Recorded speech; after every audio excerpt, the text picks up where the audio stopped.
In New York State, when a cemetery association becomes defunct, the cemetery defaults to the local municipality, and there's often no funding to maintain these cemeteries. In Nanuet, off of Highview and Middletown Road, there's actually 4 cemeteries, 2 of which are defunct. And the Nanuet Cemetery, the portion there, has defaulted to the town. We were able to apply for a grant. We received over $200,000 from the state to be able to do some significant restoration work. We're very proud of the work that's been done here to be able to restore over 200 stones.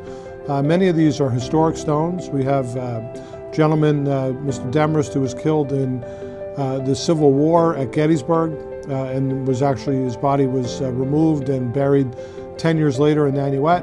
We have additional Civil War and War of the Spanish-American War and World War I soldier that was killed in action that are all in this cemetery.